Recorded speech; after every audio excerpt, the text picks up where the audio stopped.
Subscribe करें और bell दबाएं ताकि कोई खबर रह न जाए।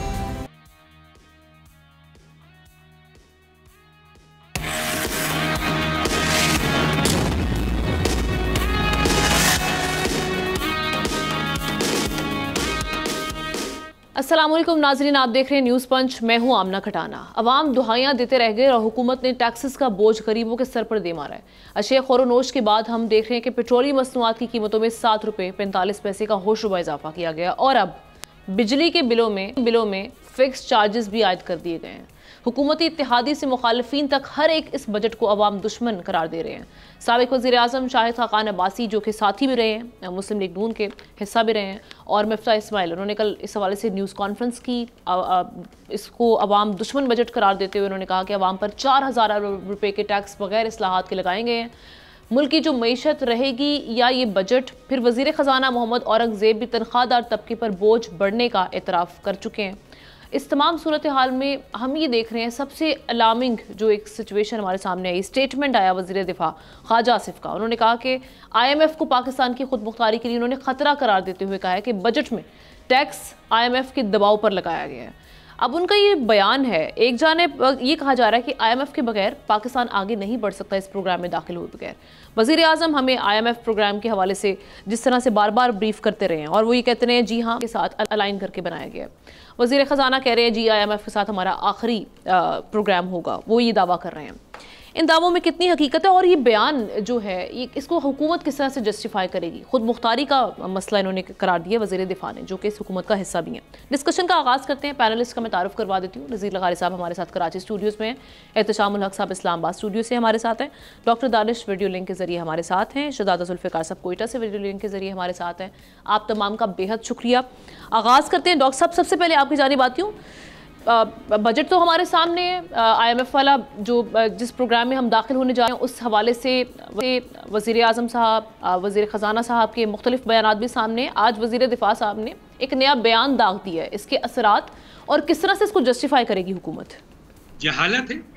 काबीना में ये चीज़ डिस्कस हो चुकी, ये वज़ीर दिफा हैं और वज़ीर आज़म ने भी ये ऐलान कर दिया था, वज़ीर ख़जाना ने भी ऐलान किया। 2 दफ़ा वज़ीर ख़जाना का इंटरव्यू मैंने किया, दोनों दफ़ा उन्होंने इस बात का बताया है कि ये बजट IMF के ताउन से हम तैयार कर रहे हैं। और आज से पहले जितनी भी सियासी हुकूमतें रही हैं और जितने लोगों ने भी IMF को ज्वाइन किया है, सब ने उस वक्त भी यही कहा जाता था कि IMF अगर आपके साथ बजट में है या आपके साथ आप उससे कर्ज ले रहे हैं तो ये मुल्क के लिए अच्छा नहीं है। कभी भी अच्छा नहीं है, कल भी अच्छा नहीं था। जब ख्वाजा आसिफ साहब 2018 में नवाज शरीफ 17 के साथ थे, उस वक्त भी अच्छा नहीं था। आसिफ अली जरदारी साहब के साथ थे, वो भी अच्छा नहीं था। इमरान खान का ज़माना आया, वो भी अच्छा नहीं था। तो भैया आप पहले तो ये देखें कि IMF के साथ आप ज्वाइन कब से हुए हैं, और आप तो कई हुकूमतें ज्वाइन कर चुके हैं और इसमें कोई दो राय नहीं है कि हर आदमी ये कहेगा कि अगर IMF के साथ आप कर्जा लेके बजट बनाएंगे तो जाहिर है कि IMF अपनी शराइत रखती है और IMF के साथ बजट जो है वो जाहिर है कि उस मुल्क के लिए जो है वो अच्छा नहीं है। तो ये कौन सी दो राय है? एक तरफ तो ये बात है कि खुद काबीना का आप हिस्सा हैं और आप कह रहे हैं कि जी IMF, और अगर IMF आज आपको पैसा ना दे, फ़र्ज़ कीजिए आपके ये स्टेटमेंट पे वो कहती है जब मैं तो नहीं दे रही पैसा, मुझे क्या ज़रूरत पड़ा है, तो कितनी बड़ी मुश्किलात पैदा हो जाएंगी मौजूदा हुकूमत के लिए और आप वज़ीर दफ़ा रहेंगे, अयाशी करेंगे आप। मसला ये है कि मजबूरी है, इस वक्त मजबूरी में ज़ाहिर है IMF के पास गए हैं। हाँ, ये एक बयान बहुत स्ट्रॉन्ग है जो वज़ीर ख़जाना ने भी दिया है और जनाब वज़ीर आज़म ने भी दिया है कि ये 3 साल हमारा होगा और इसकी जो डिमांड वो कर रहे हैं कि ये आखिरी होना चाहिए IMF का बजट और IMF का जो भी आपका एग्रीमेंट हो वो आखिरी हो। माजी में जिस तरीके से IMF के साथ एग्रीमेंट किए गए, क्या मुफ्ता इस्माइल साहब ने IMF के साथ एग्रीमेंट नहीं किया? क्या शाहिद खाकान अब्बासी ने IMF के साथ एग्रीमेंट नहीं किया? क्या वो अवाम दोस्त बजट थी जो मुफ्ता इस्माइल ने दिया था, जिसके बुनियाद पे इसाक डार साहब को लाया गया? हर आदमी आकर दूसरे पे तो तनकीद कर देता है। मैं यहाँ एक बहुत अहम चीज़ आपके सामने लाना चाहता हूँ और वो है बिजली की अवाम के हवाले से। अब आपके इससे तवस्सुक से मैं बिजली और वज़ीर आज़म और हुक्मरानों से ये सवाल करता हूँ कि बिजली की कीमत अदा कर दी तो इस पर कौन सा टैक्स, कौन से कबूल, ये कौन सी एडजस्टमेंट का टैक्स है किस प्राइस पर ये इलेक्ट्रिसिटी, उस पर कौन सी ड्यूटी, ये मुख्तलिफ चीज़ें हैं जिसके टैक्स हैं। जब मैं पूछ रहा हूँ कौन से फ्यूल पे कौन सी एडजस्टमेंट का टैक्स है, कौन से फ्यूल की फिक्स प्राइस पे ये एडजस्टमेंट लगाते हैं, बिजली के यूनिट्स की कीमत जो हम अदा कर चुके हैं ये कौन सी ड्यूटी है और क्यों है, टीवी की कौन सी फीस जबकि हम केबल से जो है वो अदा करके पैसे दे रहे हैं, जब बिल हम माहाना अदा करते हैं तो ये बिल का क्वार्टरली एडजस्टमेंट क्या है, कौन सी फाइनेंस का कास्ट चार्जिंग हमसे लिया जाता है, जब इस्तेमाल शुदा यूनिट का बिल अदा कर रहे हैं तो किस चीज़ का एक्स्ट्रा चार्जेस आप हमसे ले रहे हैं, किस चीज़ के से फर्दर अगले आप हमसे चार्जेस ले रहे हैं, विद होल्डिंग चार्जेस किस शय पर, मीटर तो हमने खरीदा है, इसका रेंट किस बुनियाद पर आप हमसे ले रहे हैं, बिजली का कौन सा इनकम टैक्स आप हमसे लेते हैं। अगर गुज़िश्ता 6 माह में एक दफ़ा भी, आखिरी जुमला सुन लें, अगर गुज़िश्ता 6 माह में एक दफ़ा भी आपकी यूनिट्स 200 को टच कर जाए तो अगले 6 माह आपकी यूनिट का रेट 200 वाला ही होगा। हर महीने की अदायगी करने पर बार बार अदायगियाँ क्यों, इसका सवाल ना वज़ीर आज़म देते हैं, ना हुकूमत देती है, ना बिजली के महकमे देते हैं। बिल्कुल ठीक है एहतशाम साहब, एक और चीज़ है जिस तरह से अभी जहाँ मिफ्ता इस्माइल और शाहिद खान अब्बासी साहब की बात हो रही थी, डॉक्टर साहब ने उनका भी जिक्र भी किया, कल जो उन्होंने पॉइंट्स उठाए उन्होंने ये कहा कि गवर्नमेंट को अपने एक्सपेंसेस जो हैं उसको कट करना पड़ेगा। कहाँ IMF ने कहा है कि आप एलोकेट करें 600 बिलियन रुपीस का जो फंड्स हैं तरक्याती मंसूबों की मद में, एक जानिब आपने ये रखा हुआ है, तो क्या हम जहां हम ये बात करें कि IMF की जानिब से पूरे प्रेशर में आके इस तरह का बजट तैयार किया गया, IMF ने ऐसी कोई शर्त नहीं रखी, इसको किस तरह से ये गवर्नमेंट जो है वो जस्टिफाई करेगी?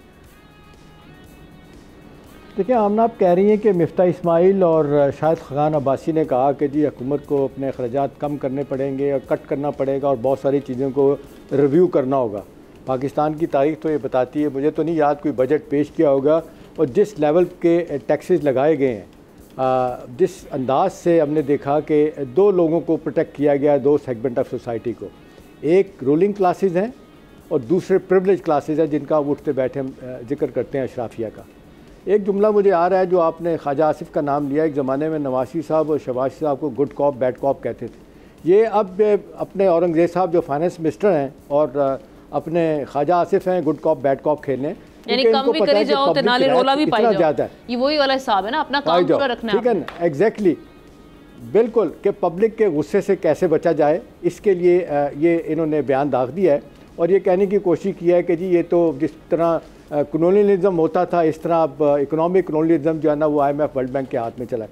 भाई ये बच्चे बच्चे को पाकिस्तान के पता है कि जब ये सेकंड वर्ल्ड वार के बाद ये ब्रिटेन में इंस्टीट्यूशन कायम किए गए थे अमेरिका की तरफ से, उस तक $100 बिलियन रखे गए थे। ये इसलिए रखे गए थे कि जी ठीक है उन्होंने यूरोप की इकोनॉमीज़ को उठाना था। उसके बाद से वो यही है, 45% अमेरिकन के शेयर्स हैं इसमें, वर्ल्ड बैंक आए में वो तो डिक्टेट करवाते हैं। चले सारी बातें छोड़ देते हैं, एक आमना जो बात आज इन्होंने कल शाहिद खान अब्बासी ने कही थी कि पाकिस्तान की तारीख़ का ये बदतरीन बजट है, ये वाक़अतन जानदारी की बात है कि ये बदतरीन बजट है। दूसरी बात जो मेरे लिए बड़ी हैरत की बात है, मेरा ख्याल था कि ये टेक्नोक्रेट है औरंगज़ेब साहब अपनी बात पे कायम रहने वाले हैं। एग्जैक्टली 3 हफ्ते पहले आमना इन्होंने ये कहा था कि कोई मुल्क में सेक्रेट कॉज नहीं है, हर किसी पे बजट अपना टैक्स लगेगा। टैक्स किन पे लगा? ये सिर्फ और सिर्फ टैक्स लगा जनाब इंडिविजुअल्स पे और तनख्वाहदार लोगों पे टैक्स लगा।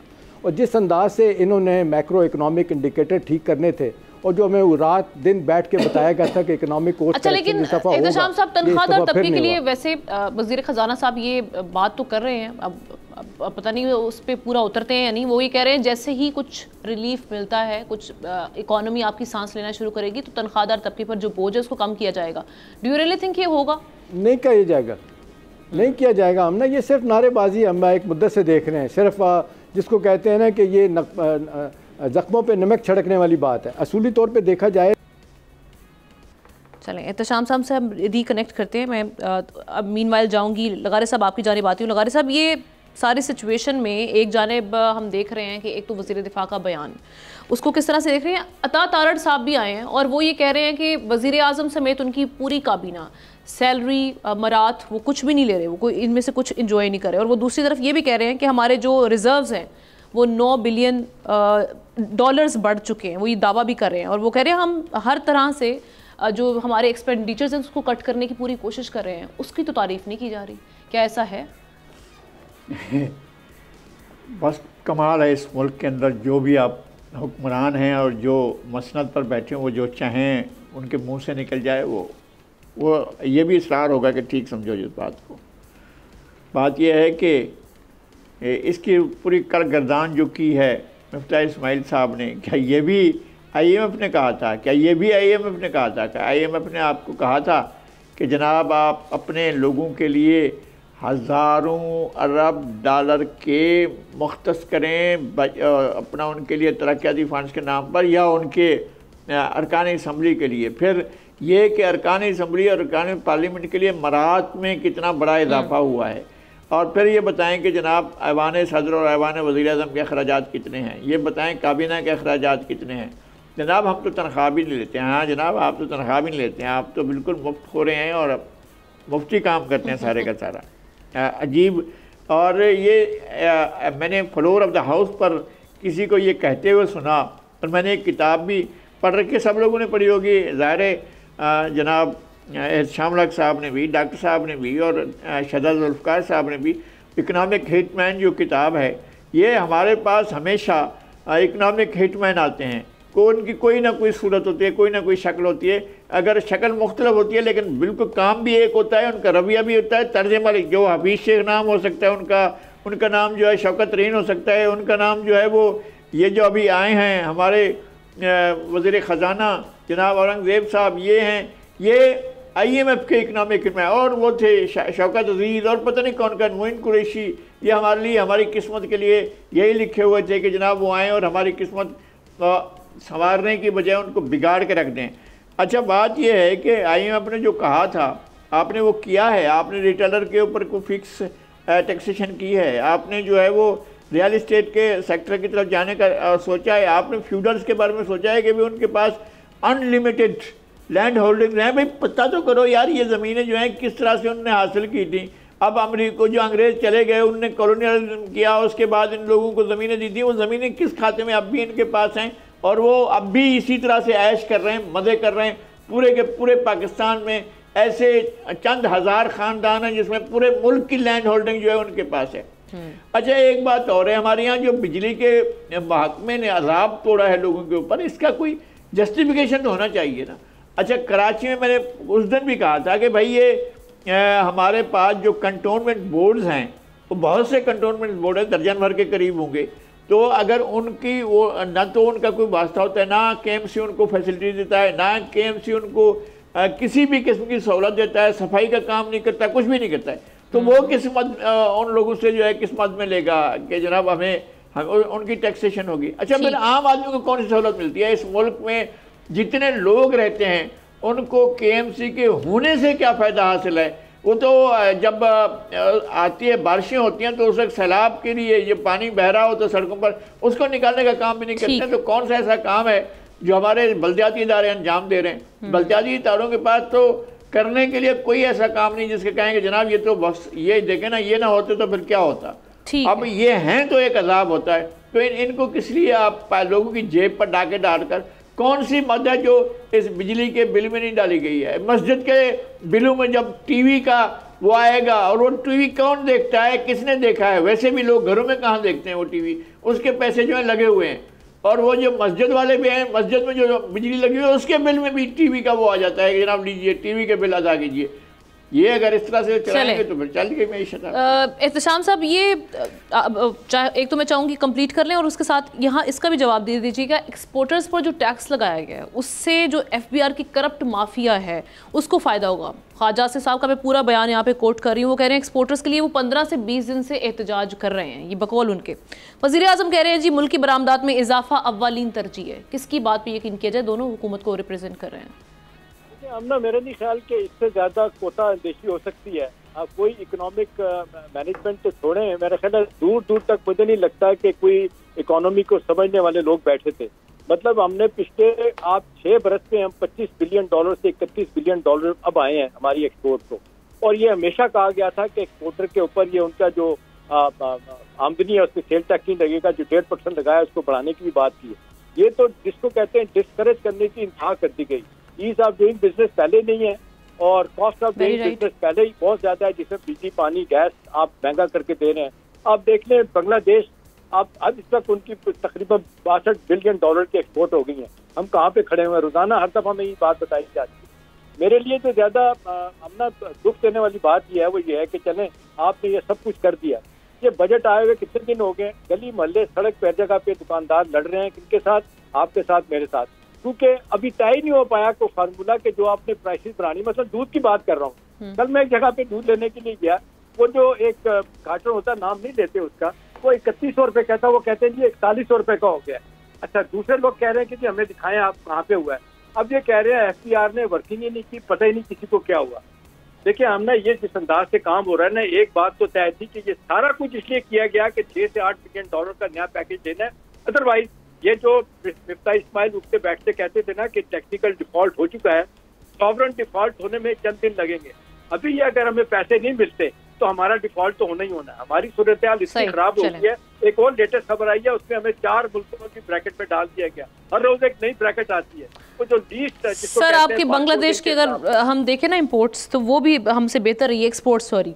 पाकिस्तान की अगर देखें $25 अरब पिछले साल से मुआवजा करें, और अगर अब $31 अरब बढ़ी है एक साल में। बांग्लादेश के जो फिगर्स हैं वो $25 अरब से बढ़कर 60 हम देख रहे हैं कि वो $अरब तक पहुंच चुके हैं। ये सारी सिचुएशन है। जुल्फिकार साहब जी सर कहने में हुई है, वो 42,000 रिटेलर जो है ना उनके ऊपर टैक्स लगाने की बात हुई है। लेकिन I'm अफ्रेड ये माजी में भी हुकूमतें करती रही हैं दुकानदारों पे टैक्स। वो देखें इन्होंने अनाउंस तो कर दिया है, लेकिन वो पहिया जाम शटर डाउन करेंगे। और ये इनकी खास तौर पे नून वालों की, तो आपको पता है दुकानदार और जो लोग हैं छोटे दुकानदार, इनकी लॉबी है, वो फौरन इनकी बात मानेंगे। और मुझे नहीं लगता कि 42,000 जो रजिस्टर्ड रिटेलर है उनसे टैक्स किया जाएगा। नतीजा तक ये होगा कि हम पहले से भी हमारे बुरे हालात होंगे। अब अगर यही मामला रहता है तो हम ना, ये सारी दुनिया में कह रही है कि ये मुल्क डूब रहा है। ये कब देखे वो आते पिया ने अगले दिन आर्टिकल लिखा, बहुत बड़े। ठीक है एहतशाम साहब, आपका पॉइंट आ चुका है, मैं आगे बढ़ती हूँ। शहजादा जुल्फ़िकार साहब, ये रिफॉर्म्स की बात की जाती है कि मुआशी इस्लाहात की जाएँ। आपको लगता है कि ये आगे इनकी इंटेंट है, मुआशी इस्लाहात होंगी तो डेफिनेटली फिर ही हम आगे नहीं बढ़ जाएंगे IMF के प्रोग्राम में, आखिरी प्रोग्राम इसको फिर हम कंसिडर करेंगे। दूसरा ये कि IMF के फ्रेमवर्क में रहते हुए डू यू रियली थिंक कि हम ऐसा कर सकते हैं, ऐसा कुछ मार्जिन निकल सकता है जिससे गरीब और जो मुतवस्सित तबका है उसका कुछ तहफ़्फ़ुज़ हो सके, कुछ उसको रिलीफ मिल सके? हम ना पहले तो मुझे ये बात करने दीजिए कि ये बजट अगर आप देखें इसको, ये कोई साल 2 साल का, ये काफ़ी पुराना गरीबों पे बोझ पड़ता है। और अब जब हम ये मान भी रहे हैं कि IMF का ही सारा कुछ है, IMF ने आपको कर्जा किस चीज़ पे देना है? जब वो कर्जा आपको नहीं देंगे, आप और कर्जा आपने अगर लेना है तो आप उनकी तमाम शराइत को मानेंगे। तो उन्होंने जो कुछ उनको समझ में आया कि सब्सिडीज़ आप ख़त्म कर दें, आप इधर टैक्स लगा दें, इधर टैक्स लगा दें, इधर टैक्स लगा दें। अब एक तरफ से तनख्वाहों में इजाफा किया गया तनख्वाहदार तबके के लिए, दूसरी तरफ जो है उनको 20% बढ़ा दिया, 25%, 20% बढ़ा दिया, 35% टैक्स वो कर दिया। जो पहले 25 था उसको 10% और बढ़ा दिया। अब जब, और ये बात ठीक है जो पैनलिस्ट हमारे बात कर रहे हैं कि ये जब बोझ बढ़ेगा, आपके हदफ पूरे होंगे नहीं, तो आपने किस तरह जाके चीज़ों को जो है कंट्रोल करना है? महंगाई बढ़ जाएगी, रिलीफ कहाँ मिलेगा? अगर तो आप लोगों को ये बता दें कि आप साल इंतज़ार कर लें, 2 साल इंतज़ार कर लें, उसके बाद आप देखें हम चीज़ों को कंट्रोल कर लेंगे और गरीबों को भी रिलीफ मिलेगा।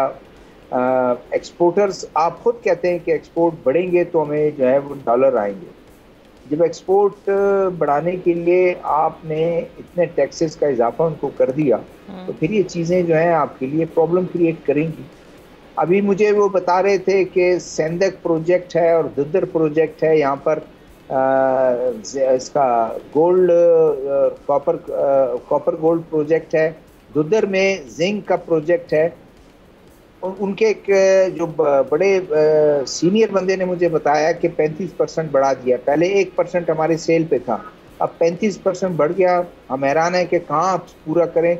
इस तरह तो पूरा भी नहीं हो सकता। सही। तो मैंने उनको एक बात की, मैंने कहा चाइनीज को तो हम कह रहे हैं कि चाइनीज तो आएंगे और चाइनीज इधर आकर कुछ ना कुछ करेंगे, हम किसी सूरत में उनको भगाना नहीं चाहते हैं, कोई रास्ता निकलेगा। उन्होंने निकले ना निकले, चाइनीज तो कहते हैं अगर नहीं निकला तो फिर हम बंद कर देंगे, इनको ताला लगा लेंगे अगर उन्होंने ये करना। तो चीज़ें इस तरह से आ रही हैं और चीज़ें जब इस तरह बढ़ेंगी आप रेवेन्यू कलेक्ट कर नहीं पाएंगे। रिफॉर्म की जो आपने बात की, रिफॉर्म मुमकिन है कि नीयत ठीक हो कि रिफॉर्म करना है, लेकिन रिफॉर्म आप जब आपके लिए मुश्किलात पैदा होंगे, वहाँ अपोजिशन की सूरत हाल अगर आप देख लें, पीपल्स पार्टी इतना साथ तो दे रही है आपकी बजट में, अदरवाइज वो भी क्रिटिसाइज कर रही है, आपके काबीना के अपने लोग आपको क्रिटिसाइज कर रहे हैं।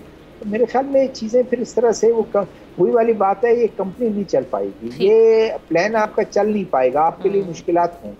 जी ठीक है जनाब, आपका सवाल साहब, हर हुकूमत आके के टैक्स बेस को ब्रॉडन करेंगे और एफबीआर की स्ट्रक्चरिंग होगी, रिफॉर्म जो है ना प्रायोरिटी पे करेंगे। और माजरत के साथ किसी ने आमना ढेले की तरह तवज्जो नहीं दी। टैक्स नेट को अभी तक बढ़ाया नहीं जा रहा, बल्कि जो पहले तबका है जो ऑलरेडी टैक्स दे रहा था उसी पर बोझ हमने देखा कि बढ़ा दिया गया।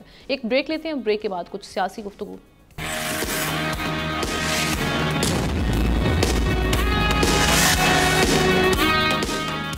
Welcome back once again. कुछ रोज़ कबल अमरीकी ऐवान नुमाइंदगान में पाकिस्तानी इंतखाबात के हवाले से एक करारदाद मंजूर की गई थी और अब अमरीका ने बानी पीटीआई पर मुकदमात को पाकिस्तान का अंदरूनी मामला करार देते हुए हुकूमत पर यह जोर दिया कि इंसानी हुकूक और बुनियादी आज़ादी का एहतराम करे। साथ ही साथ अमरीका ने कहा कि ये इंटरनल मैटर है बानी पीटीआई की जो कैद है उस हवाले से। लेकिन हम ये देख रहे हैं कि यूएन के इंसानी हुकूक वर्किंग ग्रुप की रिपोर्ट में ये कहा गया है कि बानी पीटीआई की हिरासत का फैसला मनमानी और बैनुल-अक़वामी कानून की खिलाफ वर्जी है और उन्होंने इस डिटेंशन को आर्बिट्रेरी यानी गैर कानूनी हिरासत करार दे दिया। दूसरी जानिब अक़वाम मुत्तहिदा की रिपोर्ट के जवाब में वफाकी वज़ीर कानून आज़म नज़ीर तारिर ने बानी पीटीआई की गिरफ्तारी और ज़ेर इल्तवा मुकदमात को पाकिस्तान का दाखिली मामला करार दिए। उन्होंने कहा कि बानी पीटीआई एक सज़ा याफ्ता कैदी के तौर पर जेल में है और उन्हें मुल्की आइनों, कानून और आलमी उसूलों के मुताबिक तमाम हुकूक हासिल हैं। इसी हवाले से हम देख रहे हैं कि आज IPP के रुकन कौमी असम्बली ओन चौधरी काफ़ी अरसे बाद आज स्क्रीन की जीनत बने रहे और उन्होंने आके कहा कि जी तनकीद की सख्त उन्होंने PTI पर। उन्होंने कहा पाकिस्तान के खिलाफ PR फर्म्स को एक्टिव किया गया है जो प्रोपेगेंडा कर रहे हैं इस वक्त इंटरनेशनल लेवल पर। अब इस सारे मामलात में डिस्कशन का आगाज़ करते हैं, ये मामला किस जानिब जा रहा है और इसका PTI को क्या फ़ायदा है, साथ ये जो हुकूमत का जो रिएक्शन है इसको हमारे तज्ज़ियाकार किस तरह से देख रहे हैं। आगाज़ करते हैं शहजादा साहब, जुल्फ़िकार साहब आपकी जानिब आ रही हूँ, कैसे देख रहे हैं सारे रिएक्शन को जो UN की जानिब से भी आया, फिर उसके बाद ओन चौधरी साहब जो बात कर रहे हैं। देखिए वार ऑफ नैरेटिव है और अपने अपने तौर पर ओन चौधरी साहब ने ज़ाहिर है किसी के कहने पर ये किया। इंटरनेशनल बॉडीज़ जो हैं वो भी अपने तौर पर, और ये तो बात सही है कि रेजोल्यूशन जो पास की गई अमेरिकी कांग्रेस में, और ज़ाहिर है PR फर्म काम करती हैं, इसमें कोई दूसरी राय नहीं है। अब एक अगर उसके आप देख लें कि इमरान खान साहब क्यों जेल में हैं, मुकदमात हैं, ठीक हैं गलत हैं, वो तो अदालतें वो करेंगी कि वो गलत हैं ठीक है। हमारे मुल्क में इसमें कोई दूसरी राय नहीं है। हुकूमतें बनाती हैं, केसेस बनाती हैं, सियासी बुनियादों पर बनाती हैं केसेस, चाहे मियां नवाज शरीफ का मसला हो, चाहे जरदारी साहब का मसला हो, चाहे इनका मसला हो, वो ज़रूर बनाती हैं और उसके बाद जब मामलात सेटल हो जाते हैं वो चीज़ें आ जाती हैं, वो अपनी जगह को इसमें दूसरी राय नहीं। लेकिन मुझे UN के जो वर्किंग ग्रुप हैं उनको ये नज़र ज़रूर आता है उनको, लेकिन दुनिया में जितनी नाइंसाफ़ियाँ हो रही हैं ना उनको गज़ा में कुछ नज़र आता है, न कश्मीर में कुछ नज़र आता है। कितने लोगों को कैद रखा बग़ैर किसी केस के, बग़ैर किसी टॉर्चर सेल में, उनके साथ जो कुछ हुआ उनको कोई नज़र नहीं आता। अमरीकी कांग्रेस को आपके वो सिर्फ एक ही बात करते हैं कि इसराइल को कहते हैं कि आप अपना जो है वो सीज़ फायर कर दें, इसके अलावा उनको कुछ नज़र नहीं आता।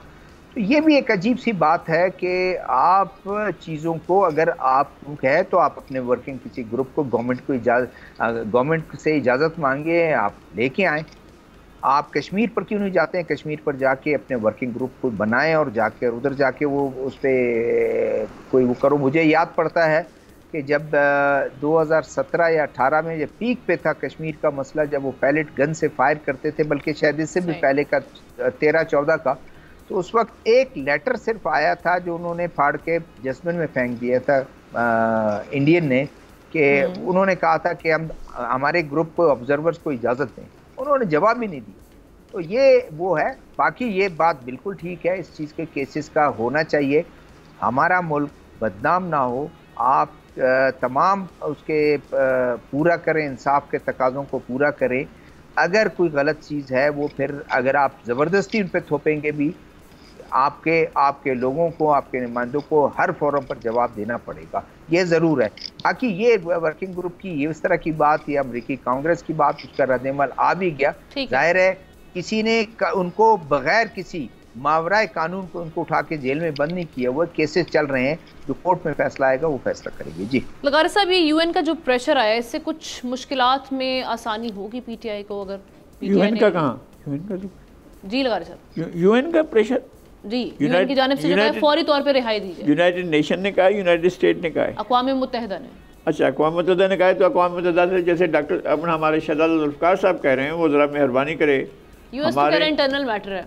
हाँ, यूएस का तो यही है, इंटरनल मैटर है। हाँ, इंटरनल मैटर है। अगर यूनाइटेड नेशन ये कहता है तो यूनाइटेड नेशन को तो बहुत सा कुछ नज़र नहीं आ रहा है। गज़ा में कितनी जो है वो हज़ारों की तादाद में बच्चे, बड़े, ख़वातीन, बूढ़े मारे जा रहे हैं, और उस पर यूनाइटेड नेशन अपनी कोई अगर कोई करारदाद मंजूर भी करता है, उस पर अमल दरामद करने की कोई वो नहीं है, मैकेनिज़्म नहीं है उसके पास। और हमारे मामलात के अंदर अक़वाम मुत्तहिदा को तो मुझे नहीं समझ में आता है कि इतने दाखिली मामलात में आकर वो किस तरह बात करता है। और यूनाइटेड स्टेट भी ज़ाहिर है दाखिली मामला तो है हमारा, इसलिए यूनाइटेड स्टेट नहीं बात करना, वरना हम तो बोलते थे कि जनाब ये जो हमारा रिजीम चेंज का डॉक्ट्राइन है वो वहाँ से आई है, और एक सद्दाम हुसैन की रिजीम चेंज हुई थी, एक इमरान खान की रिजीम चेंज हुई थी, और वो सारी वहीं से होती, चूँकि साइफर भी वहाँ से आया था। और उसके अलावा इन्होंने ये भी कहा था एब्सोल्युटली नॉट।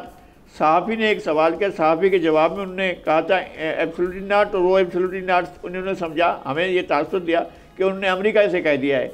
बहरहाल अब अमेरिका के और उनके ताल्लुकात बेहतर हो रहे हैं, और वो भी दिलचस्पी रखता है कि उन्हें रिहा किया जाए। मुझे नहीं मालूम कि अक़वाम मुत्तहिदा या अक़वाम मुत्तहिदा का कोई कमीशन हमारे पाकिस्तान में खुद जनाब इमरान खान के ज़माने में जिस तरह से लोगों को बेदर्दी से जेलों में भरा गया, जिस तरह से हर पार्टी के तमाम लोग जो है वो उनको नहीं बख्शा गया और जेलों में रखा गया, ख़वातीन को जेलों में रखा गया, नहीं होना चाहिए। मैं नहीं कहता हूँ कि इमरान खान के साथ वैसा होना चाहिए या उनको रिहा नहीं किया जाना चाहिए। ड्यू प्रोसेस ऑफ लॉ के तहत उनके आप जो भी मामला आते हैं कानून के मुताबिक देखें, और उसी के मुताबिक उनकी अगर रिहाई बनती है तो फ़ौरन रिहा कर देना चाहिए। और अगर हुकूमतें या हुकूमत में बैठे लोग या सियासतदान इस बात से डरते रहे कि अगर वो जेल से आ गए तो फिर हमारी कोई, तो फिर इससे आप सियासत ना करें। किसने कहा आपको सियासत करें?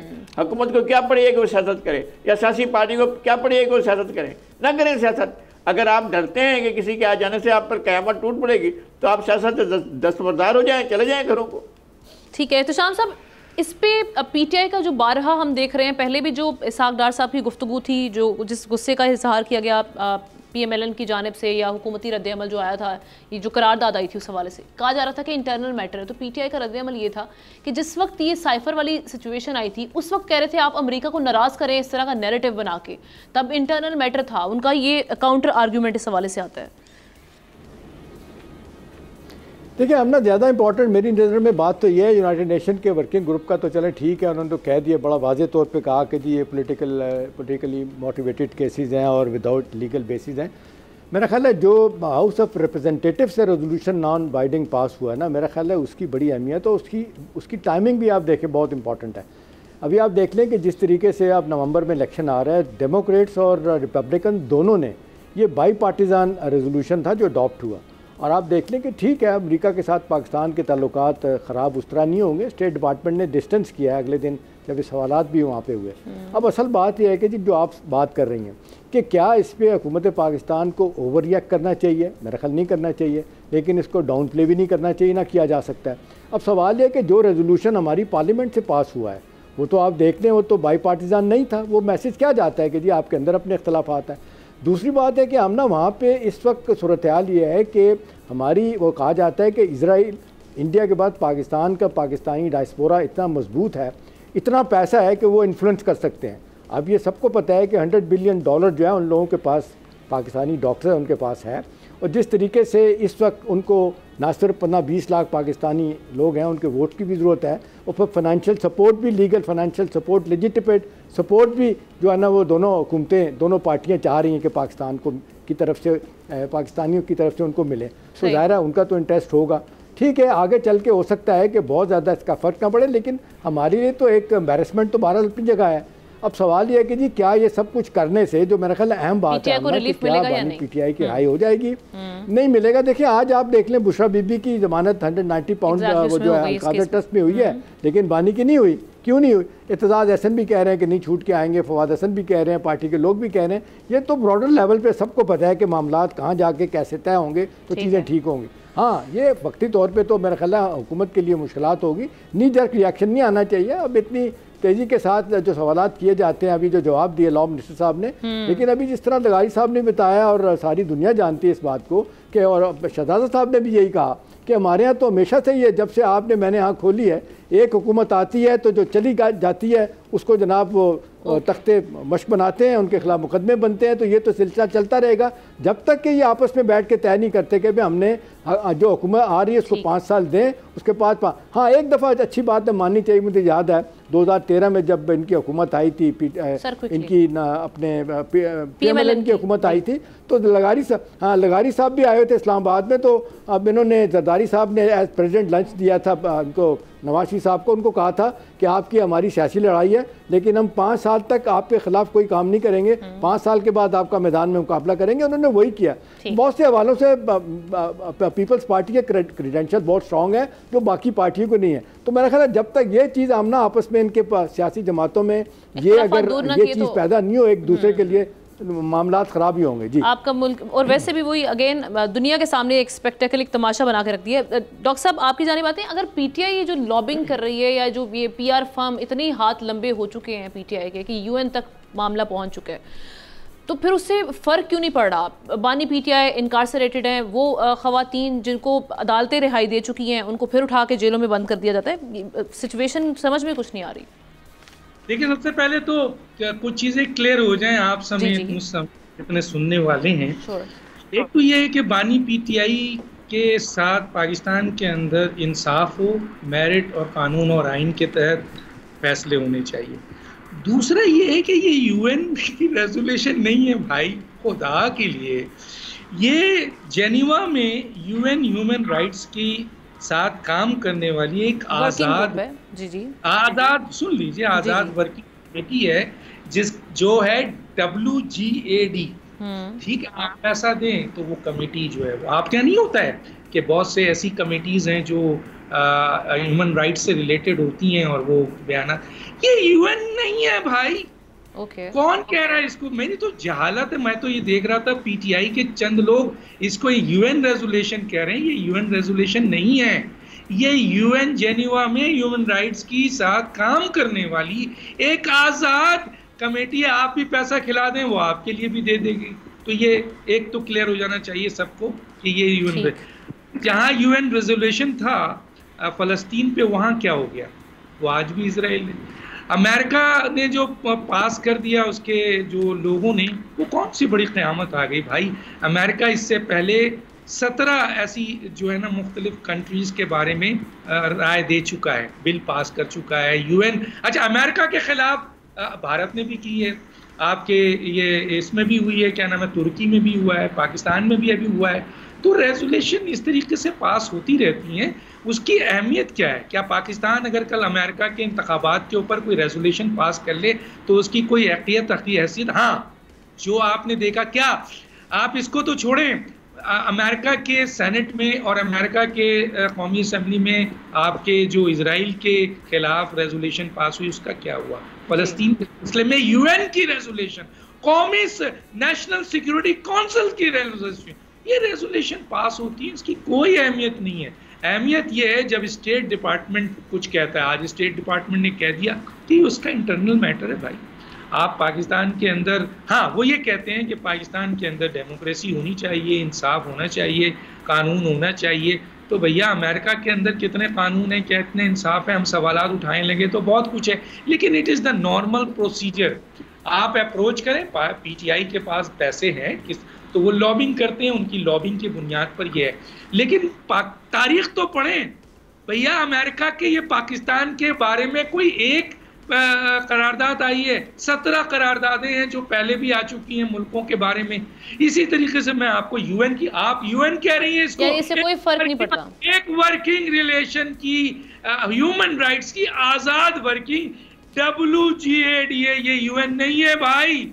और जहां यूएन पूरी करारदाद पेश कर रहा है, यानी कश्मीर के ऊपर और इजराइल के ऊपर, उसमें एक इजराइल के एक छोटा सा मुल्क उड़ा के फेंक देता है, उसकी कोई औकात, इन चीज़ों की कोई औकात नहीं है आजकल के दौर में।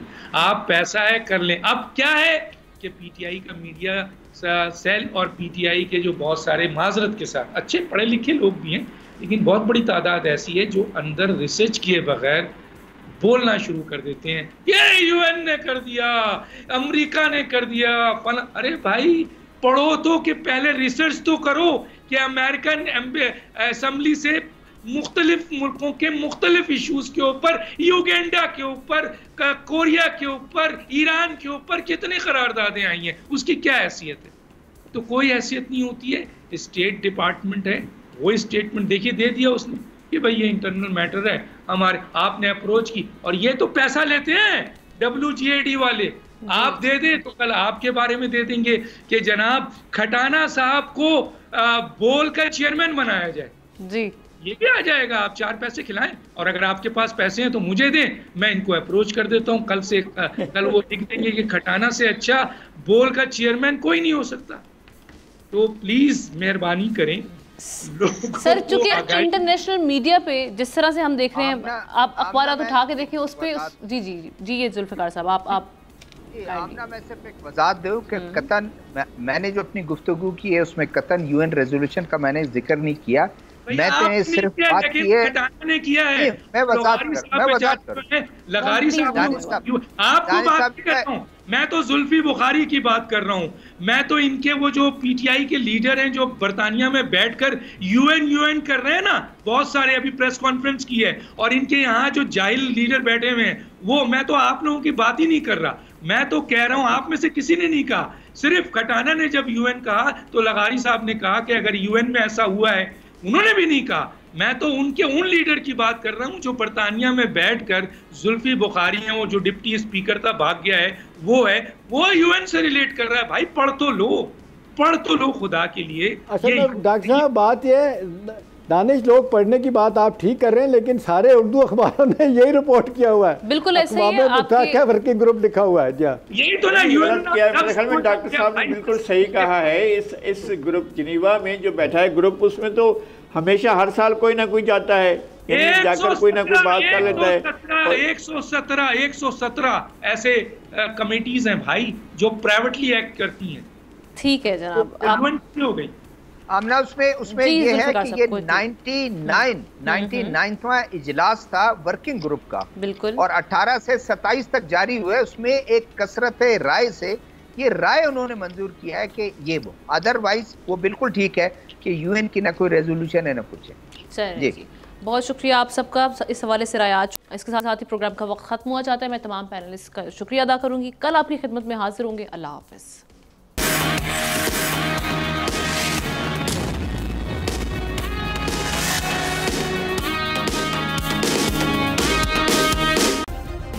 सब्सक्राइब करें और बेल दबाएं ताकि कोई खबर रह न जाए।